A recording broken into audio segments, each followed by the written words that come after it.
This is George Earley from the NICAP Connecticut affiliate. The recordings that you are about to hear were made on Saturday, October 28, 1967, by Mr. Joe Barbarette of WDRC News here in Hartford, with Mr. Stanley Orr of Neufield, New York, concerning the sightings in that area. Dr. Levine called back to Joe Barbarette after I had talked with Dr. Saunders. I do not know what follow-up has been made subsequent to the University of Colorado getting these recordings from Joe. Presumably they got in touch with the Syracuse subcommittee head, James Harris. I was unable to reach him, so that when I talked to Dave Saunders, I gave him Harris's phone number and his address there in Syracuse, hoping that they would be able to get together and Harris could start the interrogation of Orr prior to the arrival of the University of Colorado team, if they did decide to send some people out in the field. Stanley, this is Joe Barbarette at WDRC Radio on Hartford, Connecticut. WDRC Radio in Hartford, Connecticut, sir? Yes. I was just talking to George Earley from NICAP. Yes, sir. And he apparently was talking to you earlier today. Yes, I called him about an hour ago. Yeah. Well, George and I work very closely on UFO reports, and we're extremely interested in them here at the radio station. And I was wondering if you would like to talk to me about these sightings that you have reported up there. I have no objection, sir. I know what you want to know, but what I've seen, as far as I'm concerned, is the most inexplicable, frightening series of events in the last 4 nights that I've ever gone through. And we've got a 10 and a 12-year-old boy here in Neufield, New York, who have seen something which I think that very few people have been, as far as I'm concerned, privileged to witness. They looked inside of a spacecraft 2 nights ago and saw the occupants. They had a very clear view of it, and it interfered with our walkie-talkie radio, and we had one fly over us, and 4 of us in the backyard, and flashing red, white, and green lights, and a brilliant white beam shot right off the middle of it. It got right over the top of us. And I could tell you the whole chronological resume of what's happened. It might take me 3 or 4 minutes. I don't know if you've got that much time or not. Go ahead. Why don't you run right through it? Well, it all began Monday night, 7:45, when I'm a sales representative, and I was coming from Dryden, New York, which is 12 miles from Ithaca. And I got adjacent to the Tompkins County Airport, and I noticed 2 red lights which seemed to be hanging in the sky, about 200 feet off the highway. And at the time, at that fleeting moment, I thought it was a tower they'd put lights on to keep the planes away. And I drove by it, and I had my stereo on in my car. And I looked over my left shoulder, and I noticed that the lights began to move, and they passed me. And this time there was a 3rd light on top, a red flasher. And these lights were awfully bright. And I reached over and turned my stereo down, and I couldn't hear any noise. And it struck me, it didn't appall me at the time, because I was near an airport, and I just associated it with it, and I thought it was a Mohawk plane taking off. And then I watched it disappear in the distance, and I kind of dismissed it, And later it began to bug me. The next day I called the airport and asked them if they had a plane with only red lights on, and they said no, they didn't. Every plane they have has got a white beacon and a green light on one of the wings. One wing is red and one wing is green, and they have another red light on. And, of course, there was nothing taken off at that particular time. I asked them that. And then I called again and spoke with a mechanic up there and described what I'd seen, and he said it sounded like nothing they had. Then I thought, well, gee, I saw something big deal. So, 2 days later, was it Wednesday? Wednesday. I was up in Neufield at my girl's house, and we were talking, and she said, did you hear about the boy in Neufield who saw a flying saucer? I said, no, I didn't. And I went down, and I said, I think I'll get on and talk to him. And I went down and I spoke with him. I spoke with several boys, and they told me this unbelievable story. At the time it was unbelievable, but I believe it now. They were out and back, and they noticed red lights hanging in the sky with flashers coming around the rim. They described it as a rim, hovering in back of their house. This was Wednesday night, about 10 o'clock, and they were playing with walkie-talkie radios. The thing went around the house at an altitude of about 200 feet, making absolutely no noise, crossed the street over a tavern called the White House Inn in Neufield, and hovered over a house next to it, tilted down at about a 45-degree angle, and this boy stood right on the porch, 2 boys stood right on the porch, looked up into it, said there were 2 square windows divided by a metal bar. They looked inside of this thing. 2 of the weirdest-looking beings, this boy describes it, and you wouldn't believe his description, were looking at him. he saw behind them and saw a control panel slanted against the far wall with what he described were red, white, and green lights flashing in sequence across it. And all the way around the rim of this thing, there were red, white, and green lights flashing. On the bottom, there were red, white, and green lights which were stationary, like a landing gear. He didn't use the term landing gear. He just said it was something on the bottom of it. This boy drew an astounding sketch of this thing. On the top was an antenna sticking out. And now here's the remarkable part of the story. I mean, the whole thing is remarkable, but here's another highlight, you might call it. They had their walkie-talkies. He turned it on, and he pointed it at the spacecraft. You know, it's a wonderful thing, a young boy's mind. They didn't register fear. They were just, intensely curious. I'd have run around the house. He pointed the walkie-talkie up, and as he pressed the on button, this thing began to oscillate. And then the walkie-talkie just screamed. And he left it on, and this thing oscillated, and all of a sudden it took off and left. And the next night it came back. Anyway, he told me this Wednesday, and Wednesday night I had brought a friend of mine up here who had never believed in him. We sat out here and back, and we watched the most fantastic spectacle I have ever seen in my life. We saw some come in low with red, white, and green flashes. We saw some that just missed the treetops that were red, bright red.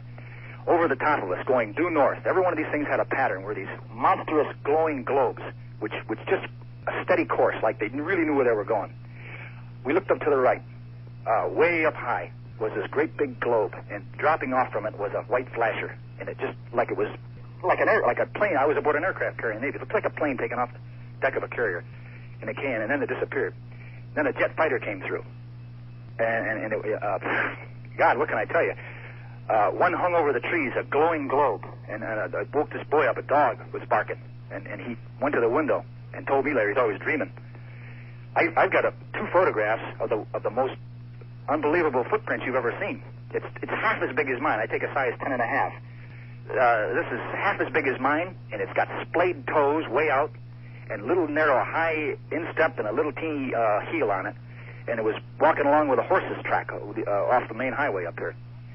And this went on last night too. What was I going to tell you? Oh, we were out in the backyard Wednesday night, and over comes this thing with all the flashes on, and it's just showing up. We got right over the top of us, and it's bright beacon, brightest light I've ever seen on any craft, beamed right out of it for about 3 seconds, and then just, which one? I'm sorry, that was Thursday night. I'm very sorry, that was Thursday night. And yesterday afternoon, my girlfriend and I stood out in the yard here, and we saw, and I know you won't believe this, I saw with my own eyes a craft that I would estimate to be a half a mile long. It looked like two aircraft carriers in broad daylight, and it was right silhouetted against this blue sky, and it just disappeared into some clouds. And simultaneously, further overhead, there was a jet, and this jet was leaving a long contrail, and this thing was a solid silver object. It looked to be absolutely enormous. I just can't believe anything that big could be in the air. And this, as I say, this has gone on for this is remarkable.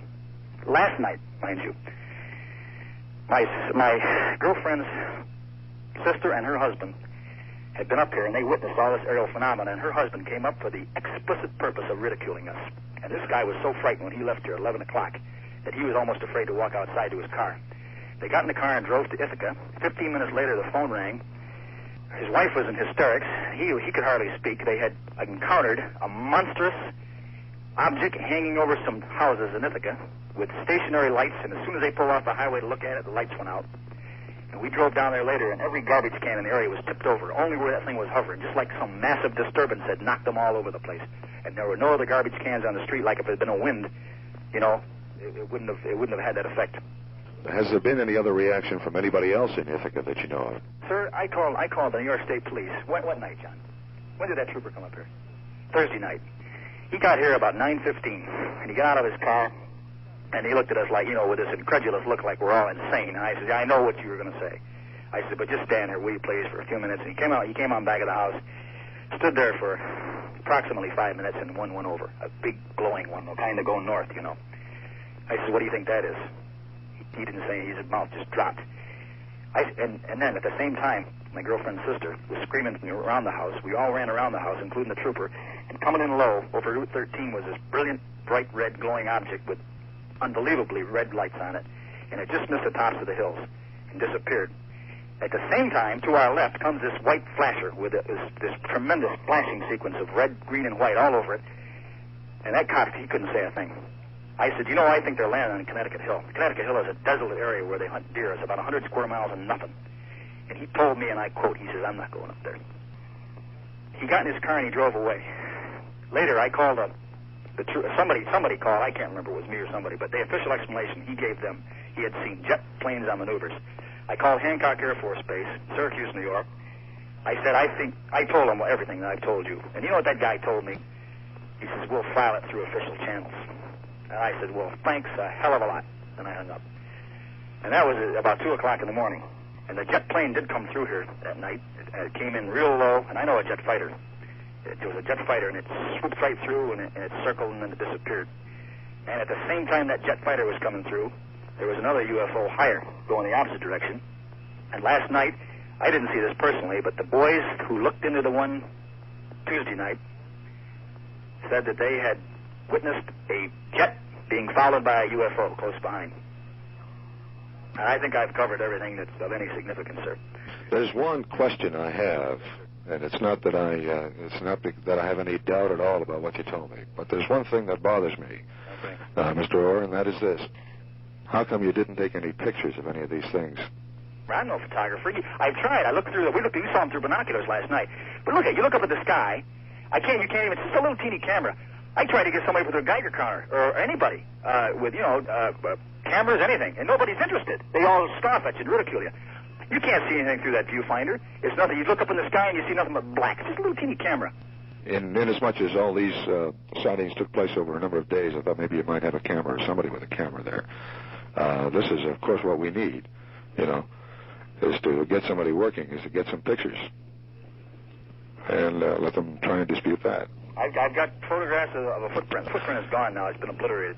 But you do have have you had the prints? Have you had the camera? There's 4 photographs in color, too. There's 4 pictures to be taken yet. But one thing is, everything is of significance, of course, but these things have a definite pattern. These great big glowing ones go north. The little red ones miss the trees. Flashers go everywhere. Just like they know exactly what they're doing. Neufield is right near Ithaca, right? Yes, sir. It's 7 miles south of Ithaca on Route 13. And you say Connecticut Hill, is that what it's called? Connecticut Hill is a desolate area which it extends from Neufield right on back around. Is there any water around there? Yes, sir. There's Cayuga Lake. There's Cayuga Lake. A woman down in Cayuga has seen one of these things. I tried to talk to her on the phone. She wouldn't even talk to me. She said I got to me through my girlfriend's mother. She works with her. She said she saw a bright glowing object, so did her son, and they wouldn't talk about it. But nobody seems interested down here, and I'm appalled, especially not what I've seen. I've seen things, okay, a lot of people have seen them. But what this little Donnie Chazar and Pat Crozier saw, 10 and 12 years old, as far as I'm concerned, I would think that anybody with any semblance of intelligence of the scientific nature would want to talk to them. Has there been any press reports at all about this? I don't know what's the sense of it. Have you talked to anybody from the newspapers? Or? No, sir. No. Am I the first reporter you talked to? First reporter? You're the first reporter I talked to Dr. Condon from, not Dr. Condon, Dr. Levine from Dr. Condon's staff in Colorado called me. Oh, yeah, from the Colorado Project? Mr. A. Aarons called me. I spoke with him. They're out in Colorado and we're here. Right. I spent $50 in phone calls on this thing. It's just up to me that a situation like this can exist, and the implications are rather startling. And everybody just sits around their duff and takes this apathetic attitude, including the police, including the Air Force. The sheriffs laugh at me. I called them, too. Ho, ho, ho, he said over the phone. Yeah. But it's not funny as far as I'm concerned. I haven't slept for 2 nights. That's why I'm so disappointed that you weren't able to get some photographs of this, because it sounds to me like you really have something here, and with photographs you can jam those laughs right down their throats, you see. Well, what do they look like? Just a piece of light in the sky.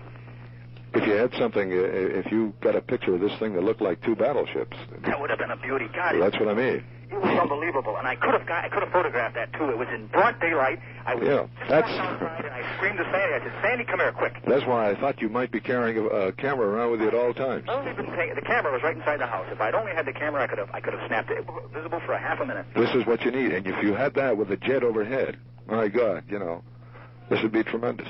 That would have showed up something, certainly, because it was a definite solid object. My first fleeting impression was, when I saw it, that it was a jet leaving a contrail. I looked and looked and looked, and it was an absolute silver solid object, and then I heard this roar overhead, and up goes this great big jet overhead leaving a contrail a mile long. The thing just kept going to my right, steady, and then it went into this huge, it was all cloudy to my right, and I was cursing the clouds, quite frankly. Well, if you had a photograph of that. I had a photograph. Yeah. That thing was so, your name was what, sir? Joe Barbarette. Mr. Barbarette. Mm-hmm. That thing was so big, I can't even believe anything that big could fly. It looked like it was a half a mile long. All right. I know you don't believe that. Let me say this, that I have no reason to dispute or doubt you at all. Absolutely none. And my mind is open enough to accept any of this and all of it.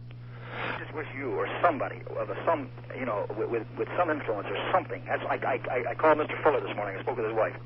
Somebody could come here and talk to these two boys. They've really got something to offer. What they saw was, you want to hear the description. It's incredible what they saw. So close, 200 feet away, looking right at them. They saw the controls. They saw the control panel, the flashing lights, the buttons, the windows. Everything was hung right there in the air, just right across the street from them. It's incredible. Absolutely incredible. The people in it. The people in it. You want to hear the description of the people in it. You can't take this boy. He almost cried when I laughed at him the first time he told me the story. I didn't believe it, quite frankly. Uh-huh. That's incredible. And absolutely. The walkie-talkie, he said that thing just vibrated, oscillated all over the place when he turned that walkie-talkie on. All right. Well, look, do you have any objection at all to my using anything that you said this afternoon? No, sir. To me? No. And how about your name? My name is Orr, O-R-R. Do you have any objection to my using your name? No, sir. Okay. And you are from Ithaca? Yes, sir. And you're a salesman? Yes, sir. How old are you, Mr. Orr? 33. All right. I don't know how much I can do on it, but we can make some noise down here anyway. And I'll see if I can't get the wire services involved in this. You may be getting some phone calls. I see. Okay. For a change, I'm not paying for them. Well, that's okay with me. George Earley, who is extremely interesting and who is also very influential in NICAP, and who is as knowledgeable as anybody on UFOs, is extremely interested also. But, of course, he's extremely busy, too. Yes, sir. Is there a NICAP organization in Ithaca? No, sir. Not that I know of. I didn't even check. All right. I don't believe there is, though. Yeah, you say the word NICAP in Ithaca, and they look at you like you've spoken a foreign language. Well, I'm quite confident that somebody from NICAP is going to be in touch with you soon, and somebody's going to investigate this. There's no question about it. I think it should definitely be investigated, sir. Well, let me thank you very, very much for talking to me. Yes, sir. And incidentally, everything I've seen, other people have seen it with me. I mean, we're not all blind, and I want you to know that I've got corroborating witnesses. You don't have to take my word for it. We received a call about 10:30 from the State Police Barracks up in Fayette County. And I had talked to the trooper who had just came back from the scene of this incident.